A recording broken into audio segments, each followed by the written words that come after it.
There is a plant growing through the cracks of your driveway right now that contains 649% of your daily vitamin K.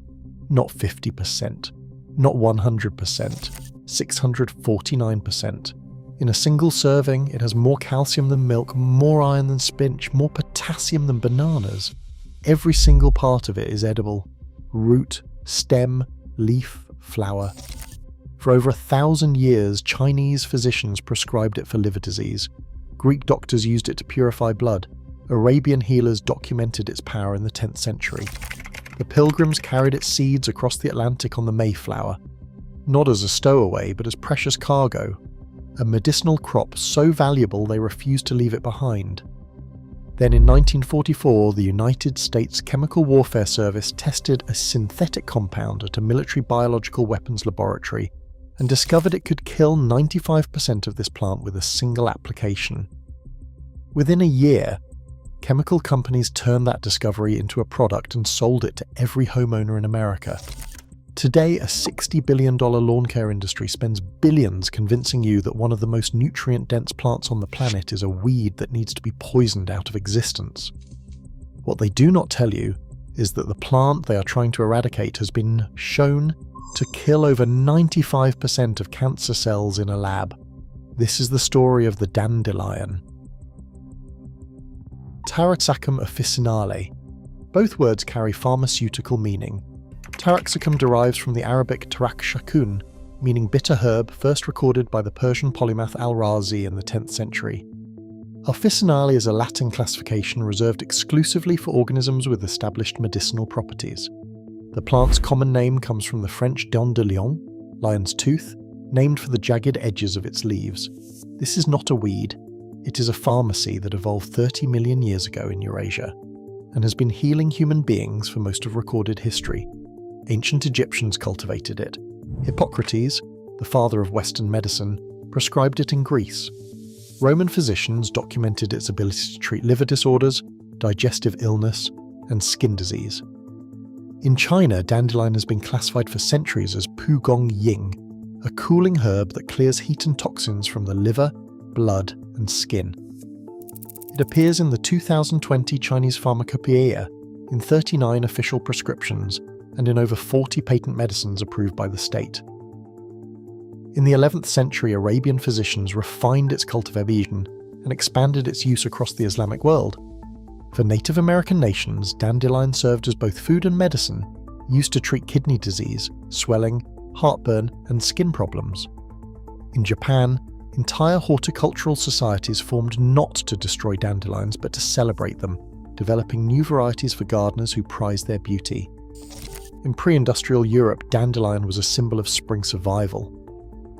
After long winters without fresh greens, the first dandelion leaves emerging from the cold soil were the only source of calcium, potassium, and vitamin C available to replenish the body. Monastic healers brewed bitter tonics from the leaves and roots to cleanse the liver and restore digestion after months of stored grain and salted meat. The dandelion was not optional, it was essential. By the early 1600s, European settlers valued the plant so much that they carried its seeds aboard the Mayflower in 1620. It was planted deliberately in colonial herb gardens alongside vegetables, a first aid kit growing in the soil, treating everything from fevers and toothaches to lethargy and depression. For 4 centuries on American soil, dandelion was food, was medicine, was survival. Then a war changed everything. The nutritional profile of dandelion greens reads like an error in the data. 100 grams of raw dandelion leaves, roughly 2 cups, delivers 10,161 international units of vitamin A, which is 338% of the recommended daily value.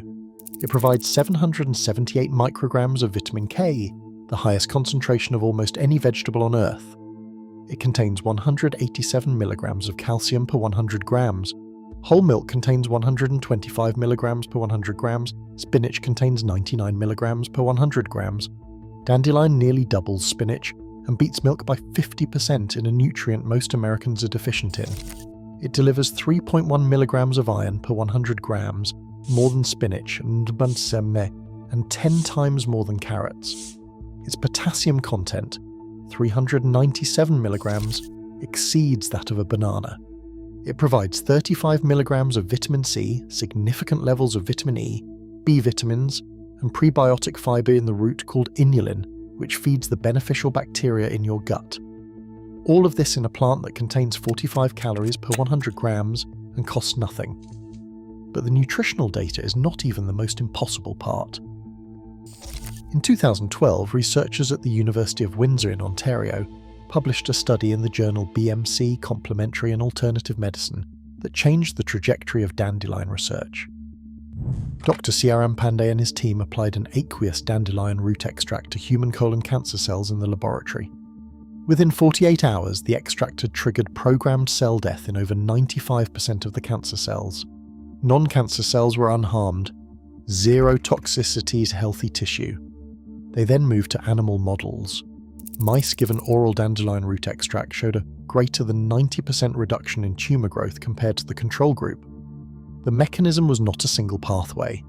The extract activated multiple death-signalling pathways simultaneously, something most pharmaceutical agents struggle to achieve.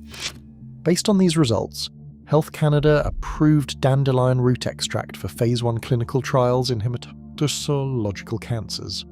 A plant you can pull from your lawn was cleared for human cancer trials. So why is it not in every grocery store, every pharmacy, every hospital garden? Because in 1942, the United States Army began building Camp Detrick in Frederick, Maryland, as a center for biological weapons research. Scientists at the facility, later renamed Fort Detrick, tested over 1,000 synthetic chemicals for their ability to destroy crops and vegetation. Among them was a compound called 2,4-dichlorophenoxyacetic acid, known as 2,4-D. The military wanted to weaponize it, to starve the Axis powers by killing their potato and rice crops. That plan failed because potatoes and rice tolerate 2,4-D, but the researchers discovered something else. 2,4-D killed broadleaf plants while leaving grasses untouched. In 1944, a researcher at the University of Chicago sprayed patches of lawn with the compound and documented that it killed 95% of dandelions with a single application, but left the grass perfectly intact. The chemical warfare agent had found its civilian target. By 1945, the American chemical paint company brought 2,4-D to market under the brand name Weed One, the first commercial broadleaf herbicide ever sold. In 1947, Dow Chemical released a 20-minute promotional film called Death to Weeds. The film portrayed weeds as enemies of the American people, and Dow's chemicals as an arsenal of chemical warfare for the home front. Weeds were declared guilty and sentenced to death. This was not metaphor. These were the exact words used by the companies that would go on to manufacture Agent Orange. A defoliant used in the Vietnam War whose active ingredients included 2,4-D. The same compound sprayed on your lawn today was developed in a biological weapons laboratory and deployed as a weapon of war. And if you want to follow the money, here is what a dandelion-free lawn actually costs. The United States lawn care market is worth $60 billion a year. The herbicide market alone is $11.4 billion. Americans apply 80 million pounds of pesticides to their lawns annually, using more than 200 different chemicals in residential settings. The Environmental Protection Agency reports that 66 million pounds of active pesticide ingredients are applied to home lawns and gardens every year, with roughly 2/3 of that total being herbicides. The average American household spends $616 a year on lawn and garden products. That is $616 spent annually to poison a plant that provides 649% of your daily vitamin K for free. The ecological cost is even more staggering. An estimated 7 million wild birds die every year from lawn pesticide exposure. Since 1970, North America has lost 3 billion birds, 30% decline in total bird population, and pesticide use is a documented accelerant of that collapse. Dandelions are among the first flowers to bloom each spring, and for bees and pollinators emerging from winter, they are one of the only food sources available. Kill the dandelions and you starve the pollinators. Starve the pollinators and you dismantle the food chain. Studies have found 2,4-D in 2/3 of air samples taken inside American homes. 1 in 3 Americans carries the compound in their urine. An Ohio study detected 2,4-D residue in 98% of homes tested, even when the homeowners had not recently applied any herbicide. The chemical developed to wage war is now inside your house and inside your body. Here is what you can do about it, and you can start this week. Right now in early March, the first dandelion leaves are pushing through the soil across most of the United States. This is the single best moment of the year to harvest them. The youngest leaves, the ones closest to the centre of the rosette, before any flower stalk has emerged, are the most tender, the sweetest, and the most nutritionally potent. This is your window. As the season advances and the plant flowers, the leaves become tougher and more bitter. Early spring right now is peak harvest. If you are subscribed to this channel, you already know what comes next. If you are new here, hit subscribe now, because what we are about to walk through could change the way you eat for the rest of your life. Start with leaves. Walk your yard, a park, a field, anywhere you are certain has not been treated with herbicides or pesticides. Look for the unmistakable basal rosette, the jagged lion-tooth leaves radiating flat against the ground. In shaded areas, the leaves grow larger, more tender, and bloom later, giving you a wider harvest window. Harvest the inner leaves by hand or with kitchen shears. Early morning is ideal, when the leaves hold the most moisture and the bitterness is at its mildest. Bring them inside, wash them in cold water, and you have a salad green that outperforms most of what is sitting in your refrigerator right now. The first bite is peppery, slightly bitter, like arugula with depth. Toss them raw into a salad with olive oil, lemon, and garlic. Sauté them with bacon fat and a splash of vinegar, the way German and Italian immigrants have prepared them for generations in a dish so traditional it was served at Easter tables across the Northeast. Blend them into pesto with walnuts and parmesan. Wilt them into soups and scrambled eggs. These are not emergency rations. This is how millions of people ate for centuries before someone decided this plant was the enemy. Now dig deeper, literally. The root is where the medicine lives. Use a hand trowel to loosen the soil around the base of the plant and pull the entire taproot, which can extend over a foot deep in good soil. You will feel the resistance. These roots are strong, built to crack through compacted earth, to pull nutrients from depths that shallow-rooted plants cannot reach. In early spring, the root contains its highest concentration of vitamins and minerals because the plant stores its energy underground through winter. Everything it needs to survive is locked in that root, and now it is yours. Scrub the roots clean under cold running water, chop them into small pieces, and dry them in an oven at low heat or in a food dehydrator until they are brittle. Then roast the dried pieces gently until they darken and release a rich, earthy aroma that smells remarkably like coffee. Grind them, steep a heaping teaspoon in boiling water for 3 to 5 minutes.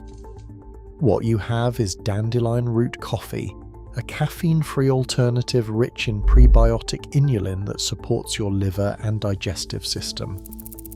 In specialty stores, dried dandelion root sells for over $31 a pound. You just made it for free from a plant your neighbor pays to destroy. The flowers come next, mid-spring, when the bright yellow heads open fully on dry mornings. Pluck them, separate the yellow petals from the green base to avoid bitterness, and you unlock another layer. Dip whole flower heads in a light batter and fry them in butter for fritters that taste like nothing you've experienced. Infuse the petals into sugar syrup for dandelion honey. Steep them into wine, dry them for tea, a single plant providing salad greens, roasted coffee, fried fritters, honey, wine and tea. No seed packet, no garden bed, no cost. Now picture this, it is March 2036, a decade from today. You walk out your back door and there is no chemical lawn service truck in the driveway. There is no bag of synthetic herbicide in the garage. There is a yard that hums with bees in the morning and flashes gold in the afternoon light. Your kids know which leaves to pick and which to leave for the pollinators. They know the Latin name. They know the French name. They know that Dandelion means lion's tooth and that the plant their friends' parents spray with poison is the same one their family eats for dinner. There is a jar of roasted dandelion root on your counter next to the coffee maker. You reach for it the way your grandmother reached for it, the way the Pilgrims reached for it on a ship crossing the Atlantic 400 years ago. Your neighbour asks what you are doing and you hand them a bag of dried roots and a printed recipe. They do the same for their neighbour. One plant, no cost, no corporation, no permission required. This is not fantasy. This is what 400 years of American life looked like before a biological weapons laboratory invented a chemical to stop it. The dandelion is not a weed. It never was. It is a 30-million-year-old survivor that feeds you, heals you, and asks nothing in return except that you stop trying to kill it. This spring, let it live. And if you want to go deeper into the remedies we've been uncovering on this channel, head to our website where you can grab our free ebook on lost plant remedies you can start using today. Thanks for watching, click here to check out another video and make sure to hit subscribe.